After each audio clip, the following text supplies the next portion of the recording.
Oke. Pak, mungkin kemarin yang sempat viral Bapak bertemu sama Agus itu kan banyak di media sosial Pak. Emang pertemuannya seperti apa sih Pak? Benar nggak sih seperti itu? Dengan siapa? Agus. Nah ini ya, jadi Assalamualaikum warahmatullahi wabarakatuh. Jadi inilah kadang-kadang tuh main-main dan media gitu ya. Itu saya secara implisit saja sebenarnya dengan Agus itu, ya. Secara implisit. Jadi orang membuat seperti kayak gitu terus dipublikasikan jadi dampak yang besar.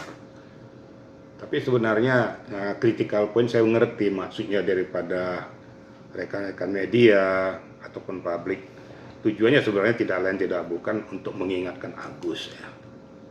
Agar Agus ini udahlah fokus saja, jangan dipolitisasi terus gitu loh. Sedangkan dia kan sudah dengan kondisi seperti itu harusnya dia fokus saja. Jangan lagi mau digoreng jadi brand, contoh ya. Masa orang sudah kena air keras masih disuruh ikut gunting pita. Ini kan sudah eksploitasi gitu loh. Tujuannya apa gitu loh. Yang sialnya kok diperbolehkan, kok mau ngikutin kayak gitu. Kan yang buta kan matanya, tapi kan pikirannya nggak buta. Nah inilah yang sangat kita sayangkan dengan Agus. Jadi orang akan berkesan bahwa seolah-olah dia supaya meminta perhatian publik kepada dia. Orang kan bisa menilai semua. Yang makanya saya katakan tadi masalah Agus ini cuma masalah yang tidak terlalu sulit tapi dipersulit. Gitu loh. Padahal kalau mau duduk bersama-sama semuanya sudah selesai. Ya. Sehingga apa yang diharapkan Agus bisa tercapai, pengobatan matanya tercapai. Kemudian orang yang membantu juga tidak merasa diabaikan gitu loh. Namanya manusia dia dibantu ya, saya katakan jangan menggigit malah. Tapi harus berterima kasih, bersyukur ya gitu. Itu kira-kira jadi untuk Agus ini. Jadi kita lihat ini kan semakin meruncing. Akhirnya tujuan utama untuk pengobatannya itu jadi absurd kabur. Kenapa? Ya orang-orang yang punya kepentingan ini.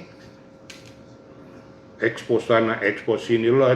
Tujuan utama nggak dibicarakan, malah para pengacara ini sibuk dengan dirinya sendiri.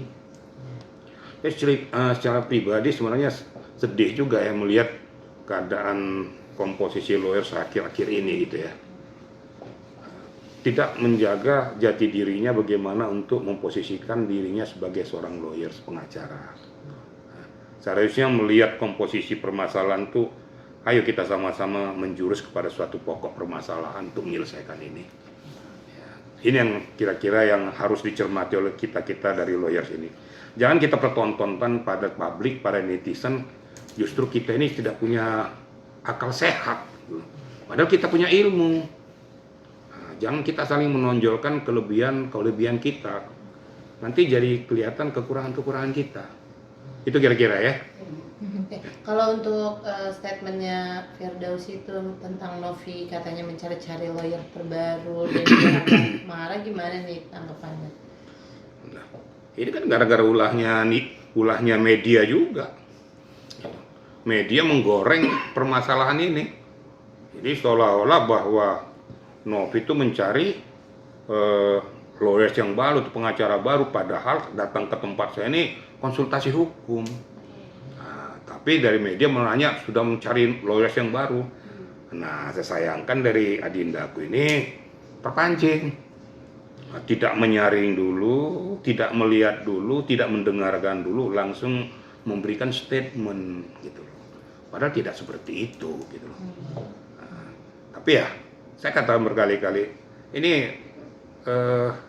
Firdausi adik saya sebenarnya. Saya sering komunikasi sama dia ya. Inilah kira-kira, jadi kalau seandainya kita itu mendengarkan suatu tata bahasa itu harus check and recheck. Check and recheck bener nggak pokok permasalahan tuh. Baru kita keluarkan statement. Nah perlu saya sambung saja, saya lihat tadi pagi keluar lagi statement dia untuk mengundurkan diri dari pokok permasalahan ya. Mengundurkan diri dari lawyersnya Alvin Lim, dari Agus ya. Kemudian mencabut laporannya terhadap Novi ya di Tangsel sana. Ya alhamdulillah ya. Jadi sehingga saya berterima kasih kepada adik saya ini ya.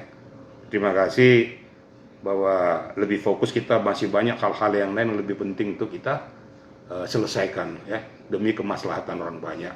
Nggak usah terfokus ke masalah Agus ini. Kalau seandainya masalah Agus sudah bisa diselesaikan, saya juga berhenti. Saya juga nggak banyak komentar apa-apa. Sebenarnya tujuan utama saya itu memberikan konsultasi hukum, supervisor, kemudian masuk jadi pengacaranya atau kuasa daripada si Novi, tidak lain tidak bukan hanya untuk melindungi dia dari gempuran yang tidak layak, tidak pantas. Kita harus terbuka kepada publik, apapun alasannya, Novi telah melakukan yang terbaik untuk Agus. Itu nggak boleh kita bantah itu ya. Jangan kita politisir karena ada kepentingan tertentu. Ya.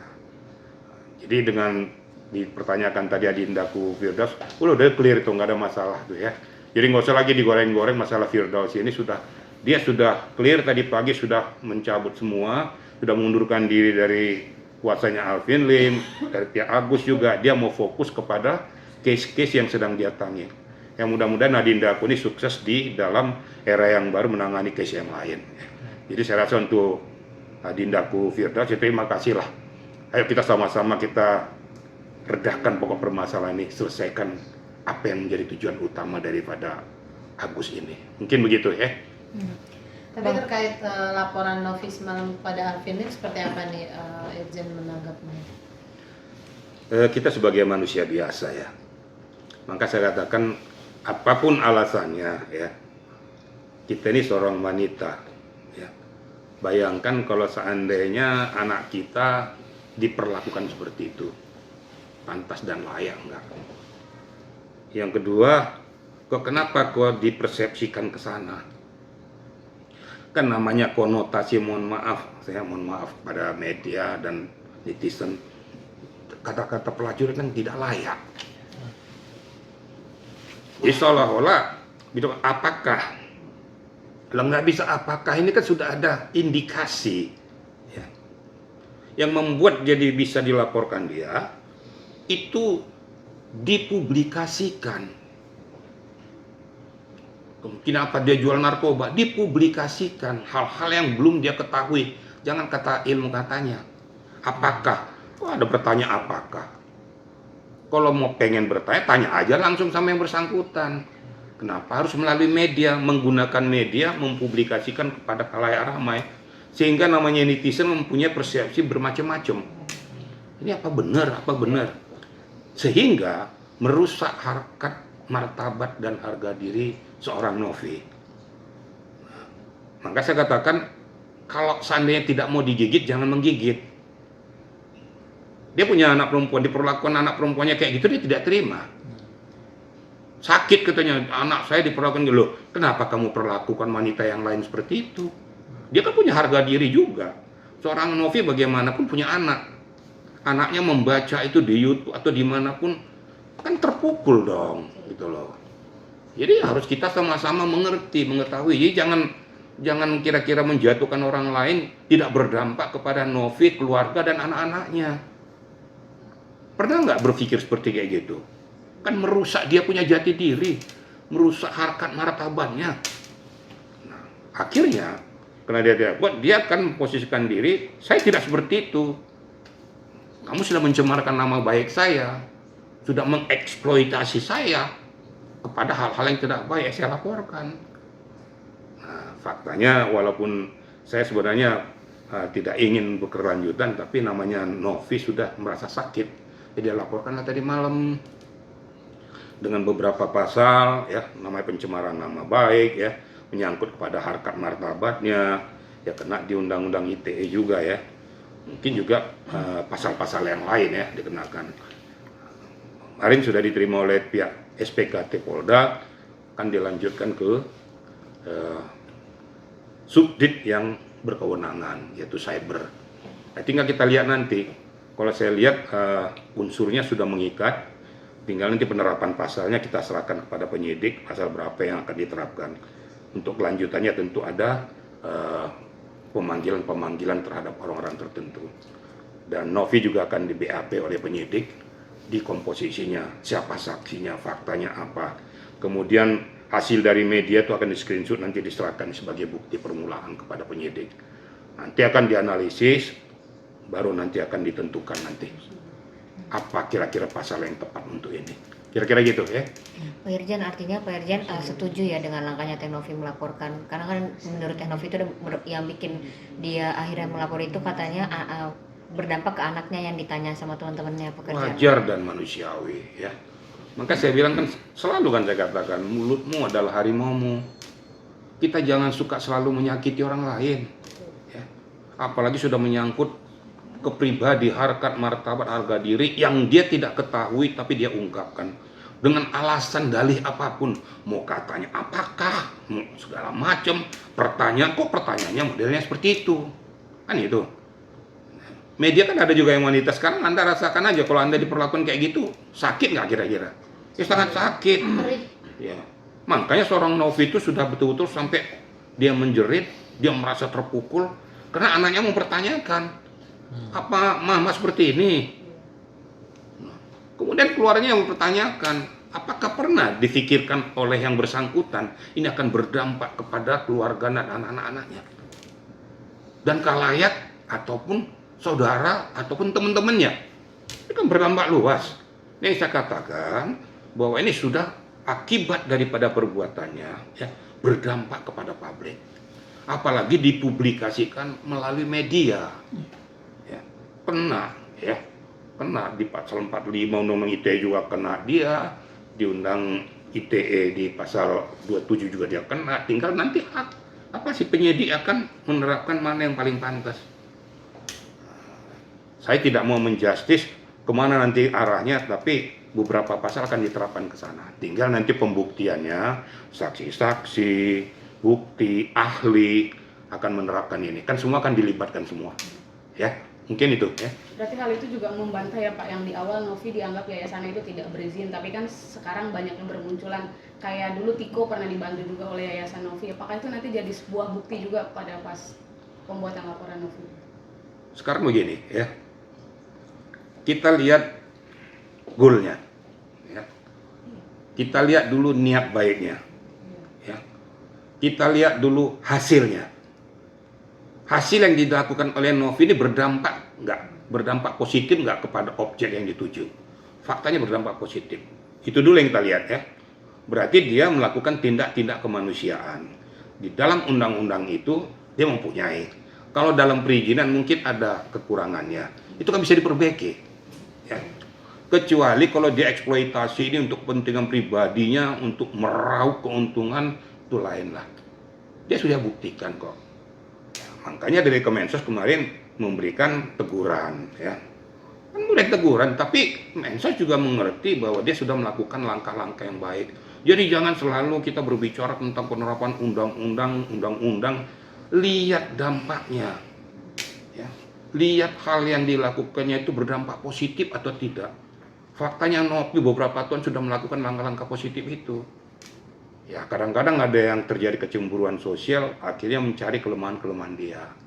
Yang mudah-mudahan ini juga pembelajaran buat Novi ke depan supaya lebih waspada, lebih mempersiapkan semuanya untuk membentengi dia punya yayasan. Kira-kira gitu ya. Teh Novi juga melaporkan RD Lau ya semalam gitu, yang infonya RD Lau sudah meminta maaf ke Teh Novi, tapi mungkin nggak secara langsung karena yang di berita itu minta maafnya lewat media gitu. Nah, tapi kan Teh Novi tetap melaporkan RD Lau soal yang narkoba itu, diduga narkoba. Erjen melihatnya gimana? Begini ya, ada perbuatan ataupun diduga melakukan perbuatan tindak pidana, tapi menyentuh kepada aspek yang pribadi yang bersangkutan. Yang tidak bisa dimaafkan itu adalah apabila ada kaitannya kepada pihak ketiga. Tapi kalau berkaitan dengan antara kedua belah pihak, itu ada namanya retroactive justice ya. Jadi jangan melulu bahwa suatu peristiwa itu harus diselesaikan melalui jalur hukum. Kalau seandainya RD Lau melakukan itu, tentunya tidak melalui media, tentu harus bertemu langsung dengan yang bersangkutan. Sehingga clear permasalahannya, saling memaafkan, kemudian clear ya. tentunya tidak melibatkan pihak ketiga dalam artian akibat perbuatan kita berdua, pihak ketiga juga terlibat juga. Ini yang agak sulit. Tapi kalau hanya pihak pertama dan pihak kedua ada suatu permasalahan kemudian diselesaikan secara kekeluargaan, tidak berdampak kepada pihak yang lain, yaitu saya katakan tadi restoratif justice. Kita kan bangsa Indonesia kan bangsa pemaaf. Ya. Nggak melulu harus menyelesaikan masalah itu harus di jalur hukum. Ada yang dikatakan si Firdaus itu benar, ada benarnya dia bilang tuh, kalau seandainya setiap permasalahan pribadi atau kelompok harus diselesaikan melalui pengadilan, itu adalah peristiwa yang gagal. Kecuali tindak pidana yang menyangkut publik ya, seperti tindak pidana korupsi dan lain sebagainya, itu harus memang diputuskan oleh pengadilan. Tapi kalau antar pihak ini, kalau masih bisa diselesaikan secara kekeluargaan, kenapa tidak? Contoh, ya Firdaus sudah menyampaikan juga kalau ada mediasi, tentunya kita harapkan juga kan Pablo dekat dengan Novi, ya. Diadakan mediasi antara siapa si Firdaus dengan Novi, kalau ada gayung bersambut, ya sudahlah saling memaafkan saja. Karena masih banyak tugas-tugas kita yang lain harus kita selesaikan. Intinya supaya kita jangan melupakan tugas pokok daripada apa yang menjadi pokok permasalahan, yaitu Mata Agus dengan yayasan yang bersangkutan. Karena akan berdampak kepada fasilitator yaitu Densu dan juga berdampak kepada para donatur. Ini kan ada apa? Simbiosis mutualistis ya. Saling berkaitan semuanya. Itu harus diselesaikan. Kalau hanya pihak-pihak seperti kayak gini sudahlah, anggap aja ini pernik-pernik lah.